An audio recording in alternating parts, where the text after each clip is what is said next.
Good morning, everyone. Good morning. Pleasant good morning to one and all. I am Christ, I am disciple, and you are watching my channel. If you like what you're seeing, don't forget you can like, share, subscribe.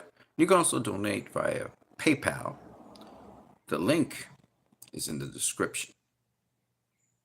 Today, as you can see, we're going to talk a little bit more about Twilight of the Gods and how it relates to the current events. And what we see unfolding is the fall of an empire, the loss of control over it. And we're going to talk in detail about that as we get into more things here on the stream. Okay. So, first things first, this stream is brought to you by the Most High. Praise be to the Most High. And it's also sponsored by LIVE products. LIVE, live now. We're live now. And there are a range of products in the LIVE line I would like to show you here. We have drinks, first of all. We have orange, grapefruit, Morby, sorrow, fruit punch, and lime. Okay, 6 different flavors of LIVE product that you're seeing in front of you right now. And I just wanted to say that these products are available for you to order in Trinidad and Tobago. My WhatsApp or my phone number is 319-4788 if you want to place your order. You can also find me on Facebook as well as on WhatsApp and on all other social media outlets, including Instagram, and also you can find me on Twitter, Instagram, Facebook, TikTok, etc. Okay, LIV products. So you have orange, grapefruit, Morby, sorrow, fruit punch, and lime with a tinge of ginger in it. LIVE products. You also have cleaning products. I have 2 of the cleaning products here. A dishwashing liquid. I have liquid detergent. We also have disinfectant or all-purpose cleaner and fabric softener, which those are sold out right now. So I don't have any of that in stock for you. LIVE, live now. We're live now. And you're actually watching this stream as I am in my living room. Excuse me as I clean the camera a little bit. Okay. And we're going to talk about Twilight of the Gods. Now, I did speak a little bit about it yesterday, or the day before, I believe it is. Twilight of the Gods. I just want to go into some more stuff about it that I didn't mention before. And I didn't really go into the details of the movie. But in a certain part of the movie, as we're having the clash between the Vanir and the Aesir, that is, the gods like Odin, and well, Odin wasn't in the war, but his ravens were there. The war between Thor and the old gods, the Vanir gods, and Loki, okay, who would orchestrate the whole thing. While that was going on, Sigrid ended up in one of the trenches with Loki. And Sigrid was asking Loki, why didn't he just kill Thor straight up and down? Why did he want her to kill Thor? And of course, he explained that he was trying to save his family, his children. One of his daughters would be killed, killing Thor, who would die also in Ragnarok. And so to prevent that future from happening, he wanted her to do so. But she said, but you could have killed him. You could have killed Thor. He said, well, God's killing gods doesn't create a big, stir. What happens is those who worship gods, if they were to, upend and go against God and try and destroy God, it would change the world. Now, this is interesting because, again, this is what we're seeing. Hamas, by doing October 7th, opened up a Pandora's box for people to see what Israel actually has been doing in the Middle East, in Palestine, the atrocities that Israel's done. And now Israel's actually shown the whole world what it does on a regular basis with the Palestinians, but in a much more exaggerated way. And what it's actually doing to the people of the region, how it threatens the people of the region. It uses its military might that it gets from the United States to threaten nations and to bully nations. And the same sort of tactics that the American empire uses throughout the world, but disguises it in the form of trying to get democracy and fair play and morality. We're now seeing that ugly head again with Israel. We saw a petty war in Iraq. I'll never forget the Iraq War, where there were no grounds for invasion of Iraq. And America bombed Iraq, destroyed the infrastructure, killed millions of civilians in a very bloody, very evil, very unprecedentedly wrong war, which was not supported by most of the United Nations countries. And this is the same thing going on here. And what's interesting is this is happening because the empire is dying. This is a dying empire where they could have kept people's eyes closed, where they were able to fool people with lies about Israel. You know, it's the God's chosen people. It's the state for Jews. You know, the neighbors are hostile towards it. They are the terrorists. They are the bad people. Now, all these lies are being exposed for what they are because we have social media and people are able to cover events as they unfold. And pretty much the Iraq War was the same thing. When I think of the Iraq War and the atrocities that were committed and how the government of Iraq was destroyed, this is why the Iraqis to this day fight against Israel and fight against Hezbollah. And again, the person who instigated this whole thing was Netanyahu. Netanyahu was the guy that made America go after Iraq. And so the president of the United States at the time, George Bush, is a war criminal because he engaged in a war that was not supposed to ever happen. It was an assault. It was a slaughter. And yes, Saddam Hussein did fight back, but it was an assault and slaughter on a sovereign state. So when I see these hypocrites in Washington condemning the invasion of Ukraine by Russia, I'm like, but at least Ukraine's next to Russia. You guys traveled all the way across the world and invaded a country of Iraq without any cause whatsoever. You trumped up lies about being of WMDs and said I'm going to take over the world, which is what you listen to Netanyahu, who is a wicked demon himself, and you invaded the country without any cause. That's a war crime.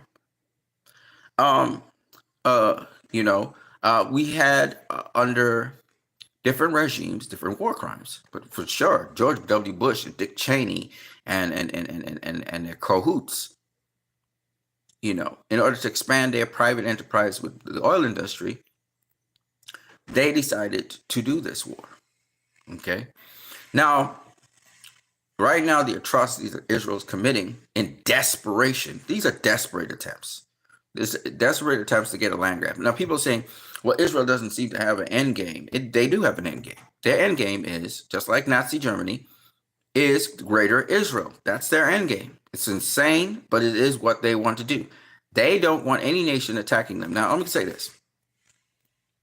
I've been listening to a lot of different things out there. And I'm telling you the empire is dying is because one of the greatest tactics the empire had was to brainwash people into believing that the United States and Israel were moral, upright countries and that they were victims of other countries, or they were trying to bring about a world of peace and a world of democracy, when it really and truly, they're all after capitalist venture. They're all about land acquisition at any price, at any cost. The more we learn about the history of Israel and the more we find out what Israel's role is in the Middle East, is the more we realize it shouldn't even exist in the Middle East.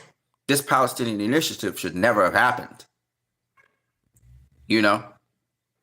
And it was Robert Kennedy who just recently said, if Israel is removed from the Middle East, it would be disastrous to America's interest because China and Russia would now have access and relationships with 90% of the oil in the world, that have 100% of the oil, relations in the world, and that would be disastrous to America's interests, which is bullshit because America doesn't monopolize anything.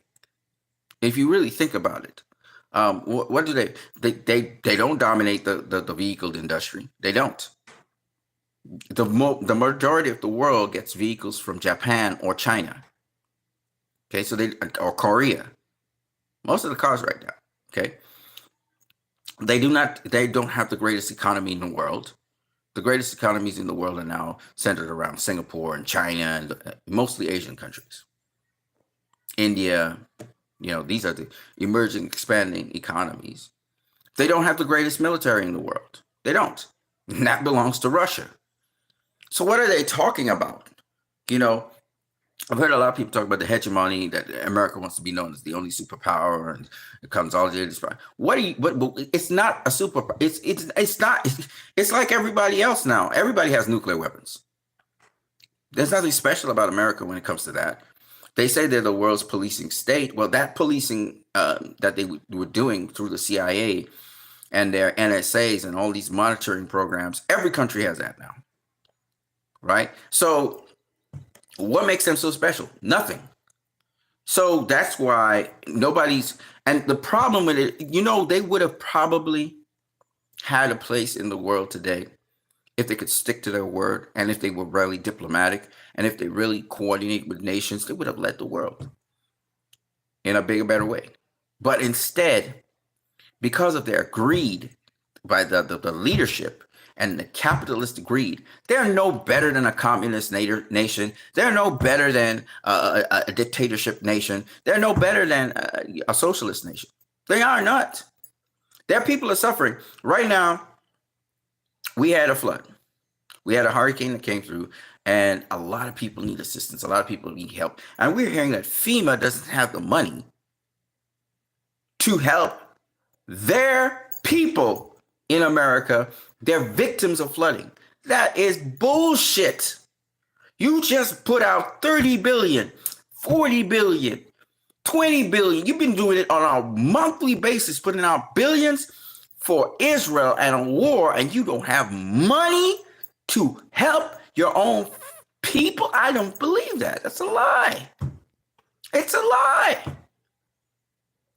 It's a straight up lie. You don't have money to give people to raise the minimum wage. You don't have money to help people with affordable housing. You don't have money to assist people with their rents. You don't have money to lower the insurance rates for healthcare, but you got billions to invest in wars so that corporate businesses could make billions and trillions of money.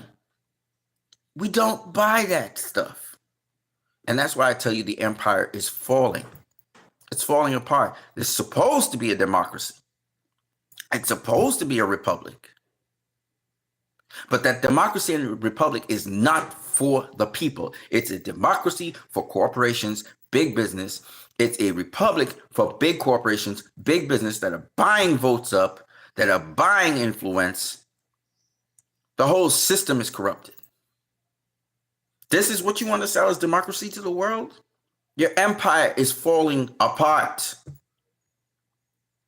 Thankfully, Spain is they're snapping to it. Spain has come away from the coalition of France, Spain, Germany, and America. These countries are responsible for so much destruction and pillage and theft in the world. It's not funny. It really ain't.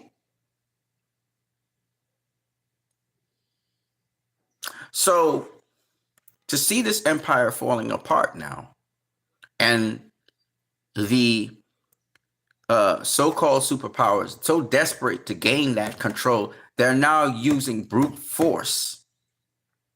Once you start to use brute force, it tells me you've lost. You've lost. You've lost the political game. And the only alternatives, you look at the DNC, you look at the RNC in the United States of America. They both are pro-war. One talks about wanting a ceasefire, but supplying arms to fuel more war. And the other one is saying straight up, we want war. Wipe them out. Those two options are faulty. The world is balk. We want to vomit when we hear that kind of anti-human genocidal speech. This is the thing that we hated Nazi Germany for. And now we have Nazis leading the United States of America. Racist, blatant racist running America. Boasting how they can annihilate a civilization and a people, the Palestinians. Boasting that they should get the job done. Do you know how ugly that looks on the world scene? Everyone can see it. Everyone. We're live. We're social media. Social media, you can't hide in social media. Nothing can be hid. It's ugly. It's anti-human. Very ugly rhetoric by both Donald Trump and Kamala Harris. So guys, now's the time to stand up and destroy this empire. Do like Sigrid and get your revenge. She didn't kill Thor. She didn't kill him. She ended up killing Balder. But it stirred up so much because we had the gods clashing with each other. We had humanity. Because Sigrid told Thor, when Thor tried to, tell her to accept defeat, Sigrid said, I don't just want revenge. I don't want the world to have you in it. You, the gods, which would be the empire, speaking truth to power, you, the empire, do not make this world a better place. I was listening to Robert Kennedy Jr., and he was saying, if Israel is removed from the Middle East, America's strategic access to oil and other influential things will be gone. And it would be, Marcel Music says, been ages. Yes, my bro. Shout out to you, my brother. As a Christian, he's a Christian. And, they talk like it's devastating for them. It's not devastating for the United States of America if Israel's not there. Not for the people, at least. Because now you won't be exporting American troops to fight a war in which Israel is wrong. They've been land grabbing all the time and illegally. And this is nothing new. The Balfour Declaration supposedly, grants them lands. But the caveats in the Balfour Declaration was that they were not supposed to destroy the cultures of the people around them and were supposed to live peacefully with people around them. And they violated all of that. And they've been blatantly violating every single agreement. So everything that's there is void. Israel as a nation is an irrelevant nation. They talk about Palestine not being real. Israel's not real because it doesn't keep the foundational principles of the contract that was supposed to be, settled with them in 1917 with the Balfour Declaration. Of course, they became a nation of Israel in 1948. At least they announced that they were. But it's through stealing land and evicting the people of Palestine from the very country that they lived in. Okay? Hold on 1 second.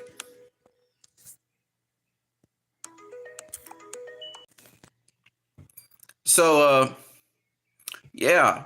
So when you think of it that way, you begin to realize this is not even a legitimate state or country. Hold on 1 second. Let me sort this out one time. Yeah. So, it's not even a legitimate nation. Okay. And it is the biggest warmonger in the Middle East. No other country is attacking several countries at a time. And there's no reason for it to be doing that. These countries have said that if you stop bombing Gaza, we'll stop attacking you. You're bombing and you're pillaging Palestine, what's left of it. And you've invaded the Golan Heights in Syria. You've invaded South Lebanon. The Lebanese pushed you back and kicked you out of most of South Lebanon. The Golan Heights is still a battle to make sure that you get out of the Golan Heights. That's not your area. That's not your property. That's Syria's property. Israel has violated the sovereignty of Syria, of Lebanon. It has bombed Yemen. Of course, Yemen did attack it, but nonetheless, it's bombed Yemen. And It's been waging war. It's threatened Jordan. It's threatened Egypt. So it thinks it's big and bad. But I'm telling you right now, those countries are just holding back. They're not really going full blown war on them because they want to keep their economies. They want to preserve their, the prosperity of the people. They don't want people suffering for that, for full blown war. But Israel doesn't seem to care.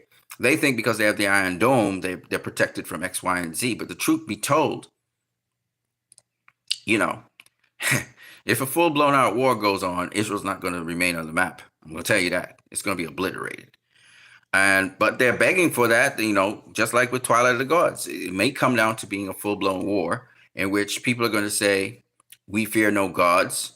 Israel thinks it's a god. There's a scripture in the Psalm saying, "Ye are gods, but you will die like men because your leaders have been corrupted." And you can see that this is the direction that these things are going in. It's going into a war like this. Now, I'm going to say this. There's just, the wicked people are not the most smartest people in the world, because when you abide in evil, you don't think things all the way through. They're talking about a war with Iran. Let's think about this. Iran, first of all, is much bigger as a country than Israel. What people don't understand is Iran has been working on nuclear weapons for a while. And I'm going to tell you this. Hint, hint. Iran has nuclear weapons. We all talk about Israel having nuclear. Iran has nuclear weapons. Not only do they have nuclear weapons, but Russia has offered to boost their nuclear weapon program. What people don't understand is that if Iran is attacked, Russia, in fact, Russia, people are not talking about this in the news, but Russia's already started moving their troops and they've started to reinforce their bases across the Middle East. If Iran is attacked, Iran has already started sending troops to Lebanon. Okay? I guarantee you, the people who will support Iran are the Russians. I'm going to say this one more time. Lest the United States thinks they can just jump into a war with NATO, which will involve Germany, France, the usual jackasses. Just like how NATO is right now fighting a war with Russia, through Ukraine as the proxy, they're wanting to fight a war against Russia, with the proxy being Israel, going at Iran. First of all, Lebanon has allowed Israel to bomb it. Okay? But I'm going to tell you this. Lebanon hasn't even started a full-scale assault on Israel. If you're going to fight a war with these countries, you better be durable. You better be able to go for 5 years minimum. Okay? Because it's going to be a grinding, grueling war, and they're going to make it a grinding, grueling war so that you will fail and you will retreat. And when they retreat, they're going to attack you and they're going to destroy you. Hezbollah is not in this for some short-term gains where you supply a whole bunch of arms to them and you bomb up everybody. That's what America's good at. They're good at loading up a whole set of bombs and bombing everything, right? And if that bomb campaign don't work, because that's their most effective thing, if the bomb campaign don't work and the grind starts to happen, their troops lose morale and they give up. It's been seen in the Viet Cong War. It's been seen in the Korean War. It's been seen in the Iraq War. It's been seen in Afghanistan. They all pull out of those things. And guess what? Things go back to normal like what they were. Okay? The U.S. has not been successful in war and warmongering for a very long time. The only thing they were part of a success with is when they joined up with Russia to take down the Germans. And really and truly, let's be real, it's the Russians that took down the Germans. The Russians, the Red Army. Okay, because frickin' Russians, you don't want to fight the Russians. They're not people to fight. They don't pick wars. If they actually attack you like how they attacked Ukraine and violated Ukraine's sovereignty, which again I'm going to say is illegal and it's a violation of international law, and there they are wrong. They're wrong. However, having said that, you don't want to pick a fight with Russia. That's one country in the world You just don't want to pick a fight with. Okay? The most powerful military nation on the planet is Russia. It's not the United States. Don't let them fool you. It's Russia. Okay? The biggest economy in the world right now is China, and it's growing. There's India as well competing with it. But when it comes to military might, you have to be clean crazy and out of your mind to go up against Russia. You want to negotiate with Russia. You want peace. You don't want war. Russians have fought wars on their soil for years. They are battle tested. And as you can clearly see, while the Ukrainians are beasts, I'm not going to fool you. The fighters, the great fighters of Ukraine are great fighters. They're generational fighters. Their fathers were fighters and so on. They're generational warriors, just like the Russians. But the difference is the Russians have the numbers. They got the numbers. Sheer volume. Okay? So they were able to push back Hitler. Stalin's Red Army was able to push back Hitler and cause him to retreat because they had sheer numbers. The men were dying left, right, and center. But the Russians, if they go into war mode, it's over. They're tactical. They're surgical. They don't care how long it takes. Okay? These guys are battle tested. They're warriors. They're real warriors. Generational warriors. Okay? So you don't want to fuck with the Russians. You just don't want to do that. Okay? If they wanted to take over the world, they could have done it yesterday. Okay? They could have done it yesterday. They have the most nukes. And their military, don't let anybody fool you, their military is top notch now.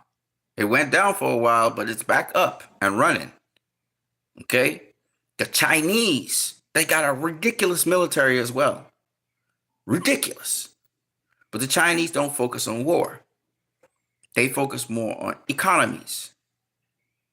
And what's happening in the world today is the EV market, the Chinese are ahead of everybody now in the EV market.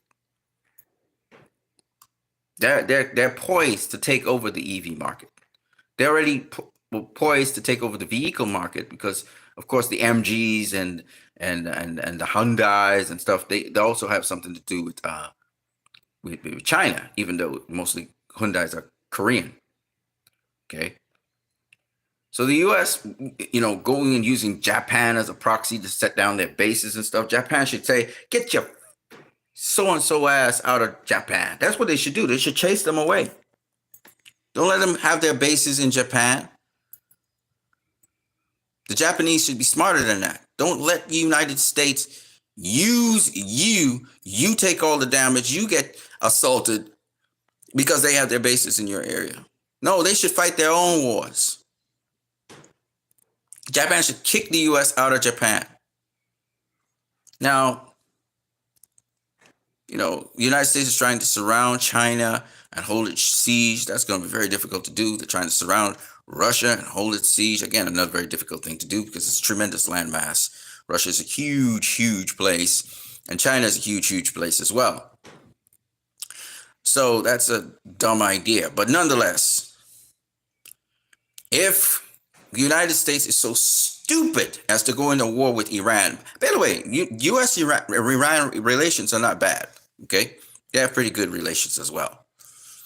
But if they choose to go into a war with Iran, understand Russia will jump into the fray. And we don't think of Russia as a superpower today, but it is in terms of military might. That's a war the United States will lose horribly. NATO will lose horribly. Okay? They're already losing tremendously the war in Ukraine, and they will lose that war because you just don't go up against Russia. You just don't do that. You negotiate with Russia, and Russia's reasonable. They will negotiate with you. Okay? They'll negotiate with you. They're reasonable people. They're not, they use logic and reasoning. So while what Russia did was wrong in terms of sovereignty, the reason behind what Russia did makes sense. It was to protect the Russian-speaking people in that part of Ukraine. It was not to invade Ukraine and take it over, but ultimately, because Ukraine attacked Russia in Kursk, they're going to wipe Ukraine off the map. They're going to do it. Okay? But they're not going to kill all the people in Ukraine. They're going to sort of erase Ukraine as a sovereign state. And they're probably going to put a Russian person in charge or reset the whole thing so there's a neutral government. But right now, this is military action. They're not backing down. And they are kicking the Ukrainians' ass right now. Because, again, the Ukrainians don't have the numbers. The problem is they don't have numbers. I think they would be able to take down tactical planes and all of that. I think the Ukrainians are, and even though they're being supplied to the nines with all kinds of equipment by the United States, it's not going to change the outcome. It's just not going to change the outcome. And it's sad, but it is what it is. And to see so many lives lost, yes, is Ukraine right to fight for their sovereignty? Yes, they are right. Russia is wrong for violating the sovereignty. I 100% agree with that. No matter the fact that Ukraine had a coup and the former government was taken over, that's not Russia's business. That's internal. So even though the U.S. meddled in that and caused that to happen, however, having said all of that, the way forward is through negotiation. The way forward is through a ceasefire. That's the only way. There's no other way. Russia is kicking ass. Ain't nobody going to beat Russia. And y'all need to understand this. I'm just going to be straight. The Russians are reasonable people. Okay? They're reasonable people. They can be negotiated with. And what I would suggest very strongly is, because NATO's about to get, they're about to get crushed. NATO's about to get crushed. Okay? And y'all gonna learn, once and for all, not to mess with Russia. Okay? Y'all gonna learn that the hard way. And if y'all want to see what Russia can do in the Middle East as well, keep messing with the bear. Keep poking the bear. Keep poking the bear. Putin is the head of a state that is a beast. The Russians don't play. They make their own weapons. They don't need nothing. Y'all sanctioned Russia. It did nothing. Okay? This is Russia you're talking about. This is Russia's huge. It's almost like a continent. Okay? It has all the resources it would ever need, ever, on it. Okay? So it's stupid to go up against Russia. Waging war with Russia is suicide. You lose that war, and now everybody sees the reality of the situation, which was there all along. Okay? The Russians play ball. They will play ball with you. BRICS. You can't beat BRICS. BRICS is something that will replace the Eastern European Union with the United States. It's just what it is. Okay? It is what it is. The US, UK, France, and Germany, that union, they're no match for BRICS. They're just not. Okay? And this is why the empire is so desperate. It's in its dying phases right now. Will the world adopt more of the Eastern policies? More than likely. But in my country, the Chinese have been here for a long time, and we get along well. The Chinese, they're actually cool people. China is actually a cool place. I'm beginning to realize, and all this talk about Chinese, in China, you can't practice certain cultures. No, they don't like propaganda. The Chinese insulate the people against propaganda. But as to say that you can't practice your religion there and stuff like that, no, you can, just like any other place, like Belgium or whatever. You can't go publicly and do public things unless you could get a permit or something like that. But you can go house to house, whatever. China, they make China out to be this terrible place. It's not. Okay? It, to be honest with you, the communism that happens in China is now, what we see in the United States is on par with that. Because remember, you can't even criticize Israel without being called anti-Semitic, which is a form of censorship for people to not to freedom of speech. It encroaches on freedom. You see it on social media now, very much like how China clamps down on certain things in China. So the same system that the Chinese had, now we're seeing it in the so-called democracy where you're supposed to have free speech. You have surveillance going on, at least the Chinese are open with it. Well, yeah, we surveil everything. We monitor everything, right? So I've been on Alibaba Express, seeing all the Chinese manufacturers, and they're selling their products and they're talking about their stuff. That's Chinese. I mean, the Chinese have been, always producing and constructing and manufacturing stuff. That's what they do. Okay?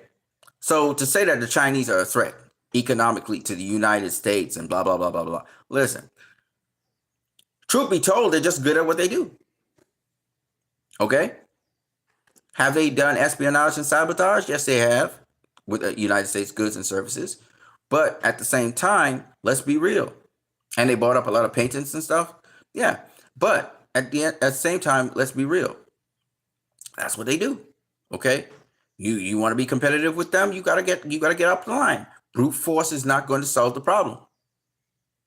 If you have to resort to brute force against the Chinese to try and keep them in line, you've already lost. They play chess, they don't play checkers.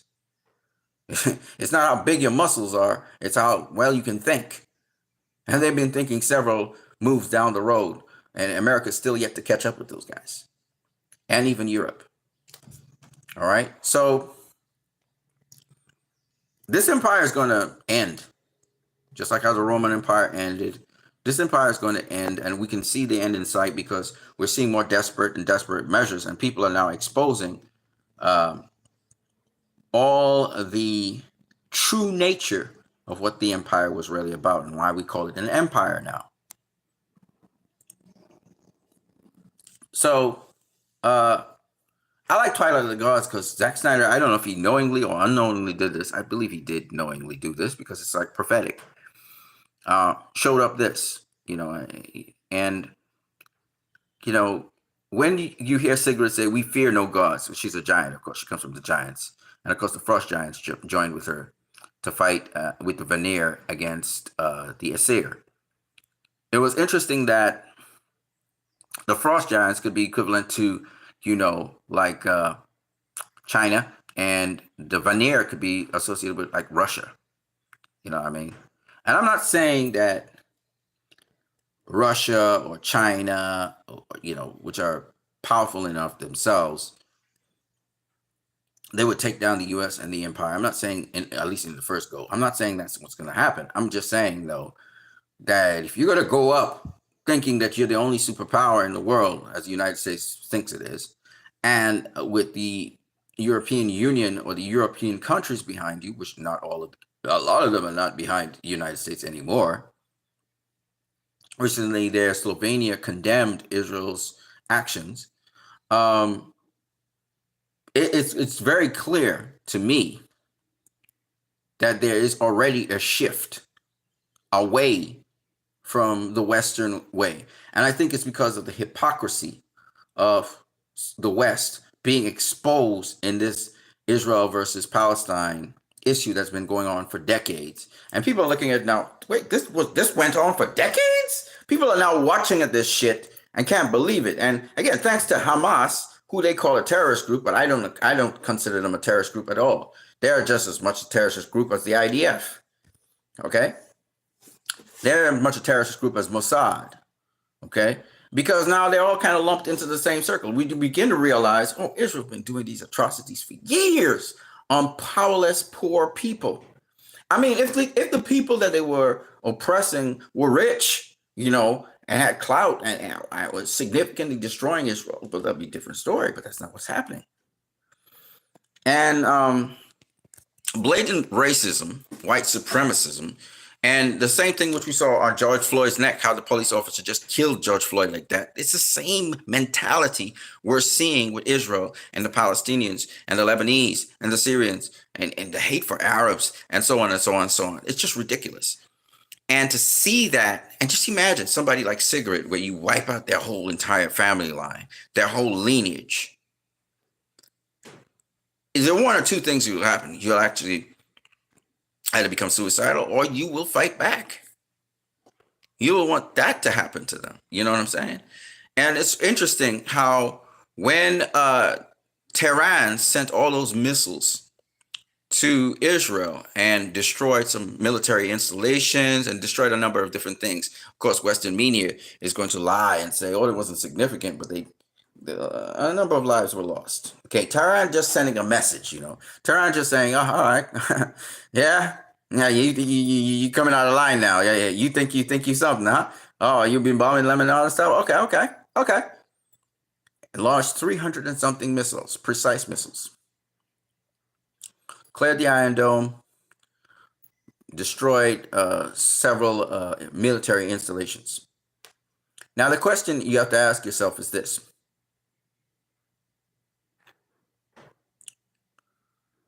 Israel's talking about wanting a war. Netanyahu wants a war. He was running to his bunker when the missiles were coming out. He at least had a bunker. But, of course, Tehran fired off the missiles when Israel was not expecting it, right? Now you assassinate the president of Iran, because I believe Israel assassinated his helicopter. I think they assassinated also, of course, the head of Hamas, main negotiator, the head of Hezbollah, and a couple other people. You've assassinated these people. Now, you do not understand that these surrounding nations, even though they're traitors inside of those countries, you do not understand that those surrounding nations could very well and very easily do the same to your leaders, who deserve to be assassinated, in my opinion, because they're talking genocidal rhetoric. These people talk like if, and they behave as if they can't die. They behave like gods, but they will die as men. And the world does not forget, and the world will not forget what the leadership of Israel has done. There are a lot of people fleeing Israel now. Ben Gurion Airport is filled with people all trying to get out of Israel because they know what's coming. They know what's coming, and they're begging for that to happen, right? Netanyahu is begging for a war. He thinks the United States and NATO is going to pull him out. Okay. And the UK. Okay. We'll see. We'll see. We'll see. But just know, almost the entire world backs the Palestinians. Almost the entire world will back Russia's involvement in this war, and Iran, and China.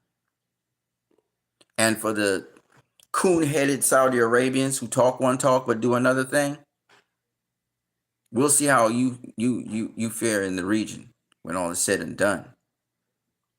You want to cozy up to the United States. You want to do relations with them at the expense of your own people and your own brethren in adjacent nation.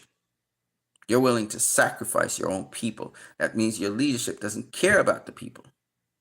You don't care about the people. And I know the prince said a public statement, but in private, he said he didn't care what